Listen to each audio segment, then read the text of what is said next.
When students get in trouble at school, they're often removed from the classroom, suspended, or expelled. But now, more schools are trying alternatives that keep students in school. RadioActive Simone St. Pierre Nelson talks to an early advocate of one approach, called restorative justice. Sam Miller is a 6'6", 360-pound stand-up comedian. Portland! How you guys doing, man? This is how big I am. This is what I sound like. Sam's larger-than-life presence isn't the only thing that sets him apart on stage. In his comedy, he talks about his experiences with drug and alcohol addiction, incarceration, and homelessness. Offstage, Sam works with young people struggling with those same issues. He draws on his own experiences from his youth. My dad died when I was 12. I started doing drugs when I was 14. Things got really bad and they kept escalating. Escalating like when Sam was a sophomore and he got caught with marijuana at school.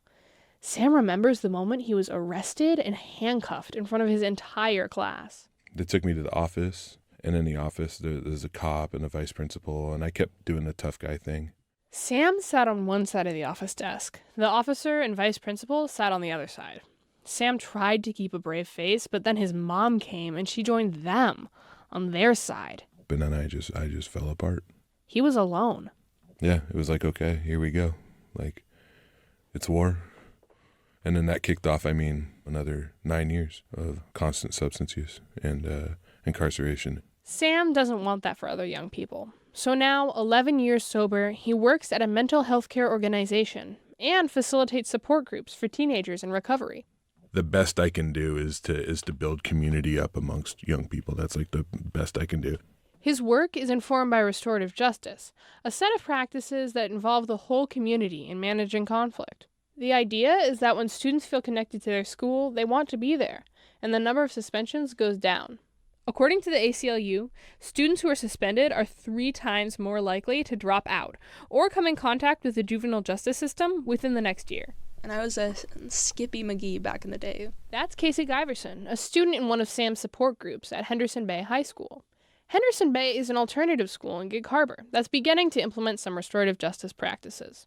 When Casey first came to Henderson, she got caught skipping class. At her old school, I would have gotten in-school suspension, probably. But at Henderson, the principal invited her in for a conversation. And he even told me, I can't really expect you to always be on your target game. And, that was the last skip day for me. Casey says the adults at Henderson treated her with respect and care. Teachers would check in with her if they thought she looked tired or upset. At one point, Casey wasn't living with her family. She says she remembers Sam giving her resources and helping her stay sober. Sam gave me his 8-year sober coin. He passed along and said that it would be some good vibrations for my sobriety. That's what restorative justice is all about. Creating a culture that says we're in this together. But there are a few bumps in the road. Fully implementing restorative justice requires a big commitment of time, money, and staffing. Every staff member needs to be trained, and as teachers often feel maxed out, it helps to have a full-time restorative coordinator. Even so, Sam says that restorative justice is the best way to support students. Restorative justice is evidence-based now. This isn't some pie in the sky, hippy-dippy dream that somebody had. This is real, and it's working. Changing a school's culture doesn't happen overnight. But even small steps, like creating support groups, purposefully building relationships, and holding meetings in circles, can make a difference. For RadioActive, I'm Simone St. Pierre Nelson.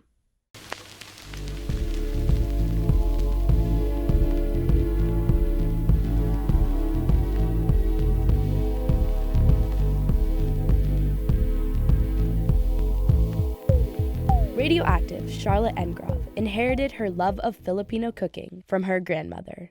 But Charlotte wonders if her connection to food is enough for her to call herself Filipino. So she set out to use cooking as a way to dig deeper into her family's story and her own cultural identity.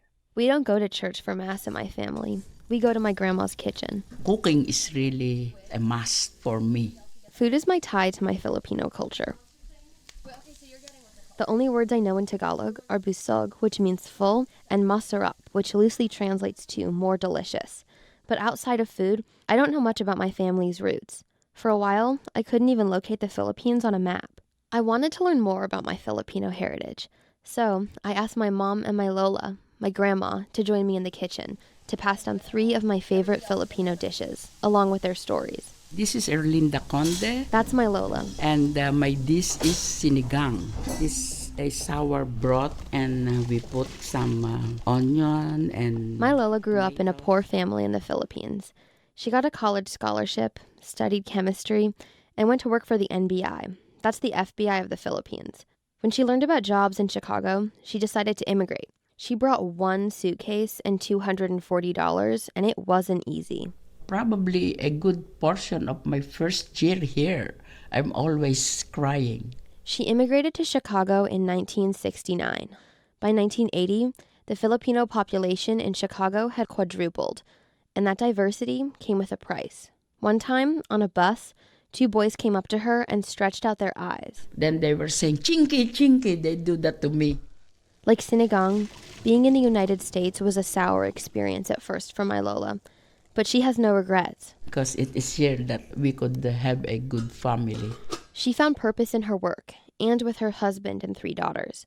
One of those daughters is my mom. My name is Teresa Engrove. Her dish is adobo. The perfect combination of a little bit salty, a little It's bit meat marinated in a sour, mix of soy really sauce, garlicky. garlic, and vinegar, traditionally eaten with rice.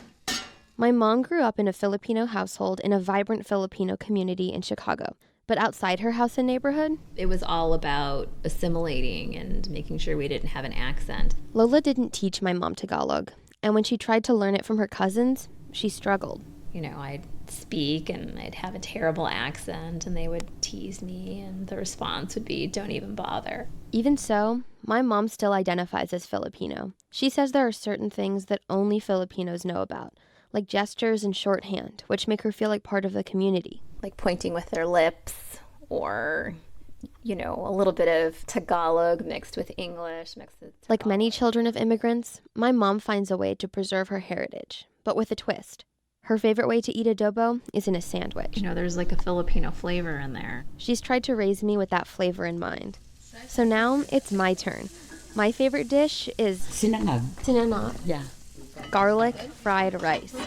I've grown up in a very Americanized home here in Seattle. My mom put me in Tagalog school when I was younger, but it just didn't work out. You didn't love it. There wasn't a lot of reinforcement at home. It was just really easy to say, this is too much trouble. It makes me sad. I wish that the younger me would have appreciated what I was missing. I'm grateful for the fact that I've been able to learn more about my family and my culture, but I've only scratched the surface. I've started a Tagalog course online, and I want to learn more Filipino dishes. I'm also working on perfecting my recipe for garlic rice. The secret? Dry rice works best. You need the old and the new.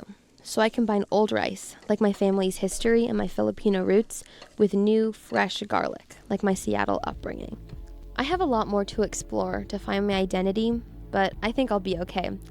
I have all the ingredients I need to get started.